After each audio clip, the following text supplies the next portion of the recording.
Banerjee GST को लेकर सभी स्टेट से जीएसटी के विरोध में वीटो करने को बोला है, आह्वान किया है, इसको आप किस तरह देखते हैं? মাননীয় মুখ্যমন্ত্রী মমতা ব্যানার্জির এই অবস্থান দেখে আমার মনে পড়ছে ইতিহাসের এক রাজার কথা, তার নাম আলাউদ্দিন খিলজি, যিনি সকালে কি করবেন উনি নিজেই জানতেন না, আর বিকেলে কি করবেন না তাও উনি জানতেন না। মাননীয় মুখ্যমন্ত্রী এই জিএসটিকে নিয়ে এক সময় সরকারের সমর্থন করেছিলেন। তারই অর্থমন্ত্রী মাননীয় অমিতবাবু, জিএসটির কমিটির চেয়ারম্যান, উনি বিভিন্ন ধাপে যখন জিএসটির ফাইনালাইজেশন হচ্ছিল, আলোচনা চলছিল বিভিন্ন কমিটিতে, তখন উনি সেখানে প্রতিনিধিত্ব এবং উনি তার পৌরোহিত্য করেন। তাহলে আজকে মমতা ব্যানার্জি কেন 360 ডিগ্রি ঘুরে যাচ্ছেন? এর কারণ কি অন্য কিছু? এর কারণ হচ্ছে রাষ্ট্রপতি নির্বাচন যত কাছে আসছে, মমতা ব্যানার্জি জাতীয় রাজনীতিতে নিজের উপযোগিতা, নিজের ইম্পর্টেন্স বোঝাবার জন্য তত খামখেয়ালি আচরণ করছেন। আজকে 1 জুলাই থেকে জিএসটি লাগু হলে সারা পৃথিবী তাকিয়ে আছে ভারতবর্ষের দিকে। মার্কিন প্রেসিডেন্ট ডোনাল্ড ট্রাম্প, জার্মানির চ্যান্সেলর মার্কোস, সবাই আমাদের প্রধানমন্ত্রী মাননীয় নরেন্দ্র মোদীকে আগাম শুভেচ্ছা জানিয়ে রেখেছেন।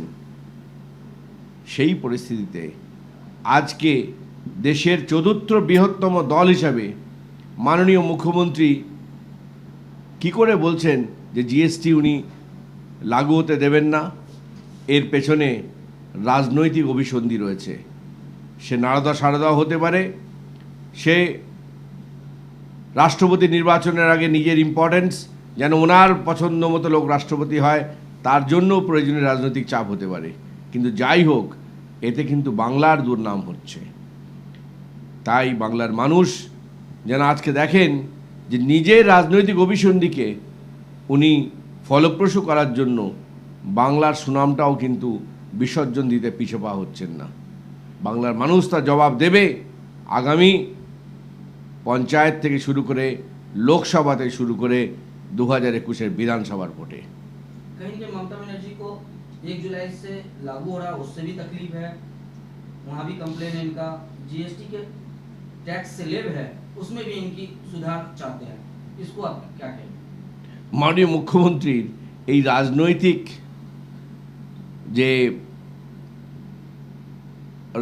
যে একটা ডামাডোল তৈরি করার যে ওনার অভিসন্ধি তা প্রকাশ হয়ে যাচ্ছে। যখন কাশ্মীরে জিএসটির সমস্ত সভাসদ এবং মুখ্যমন্ত্রীদের নিয়ে মিটিং হলেন, সেই মিটিংয়ে উনি ওনার প্রতিনিধিত্ব পাঠালেন না, বা উনি মাননীয় অমিত মিত্রকে পাঠালেন না, যিনি জিএসটি কমিটির চেয়ারম্যানও বটে।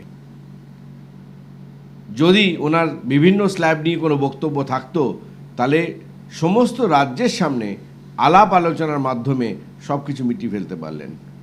আজকে যখন ভারতবর্ষের বেশিরভাগ রাজ্য তাদের রাজ্যে তাদের বিধানসভায় জিএসটি বিল পাশ করেছেন, তখন কিন্তু মাননীয় মুখ্যমন্ত্রী পশ্চিমবঙ্গের বিধানসভায় সেই জিএসটি নিয়ে এখনও কোনো রকম সিদ্ধান্তে আসেননি। এতেই বোঝা যাচ্ছে যে জিএসটি যাতে লাগু না হয় তার জন্য বিরোধিতা উনি করছেন, সেটা আসলে রাজনৈতিক বিরোধিতা, যা বাংলার মানুষকে আবার চোখে আঙুল দিয়ে দেখিয়ে দেবে যে বাংলার ভবিষ্যৎ নিয়ে মাননীয় মুখ্যমন্ত্রীর কোনো চিন্তা নেই। নিজের পার্টির ভবিষ্যৎ, নিজের রাজনৈতিক ভবিষ্যৎ, এটাই মুখ্যমন্ত্রীর প্রথম ও শেষ কথা। सर, कैटल जो कानून लाए गए बिक्री को लेकर के, उसको ममता बनर्जी बोले कि किसी भी स्थिति में हम बंगाल में लागू नहीं होने देंगे, पूरी तरह से इसको खारिज करते हैं, और कुछ बुद्धिजीवियों का कहना है कि ये मानव अधिकार का हनन है। ভারতীয় সংবিধান অনুসারে কেন্দ্রীয় সরকার তার ক্ষমতা বলে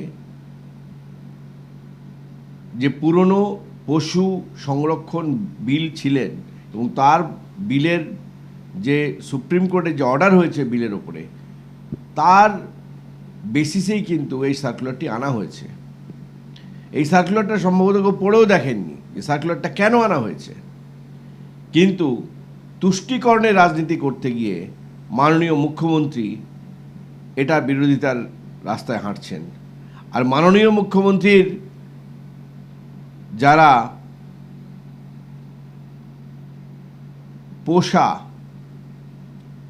বিদ্বজ্জন, তার অনুদানে ধন্য বিদ্বজ্জন, সেই বিদ্বজ্জনেও মানবাধিকার লঙ্ঘনের কথা বলেছে।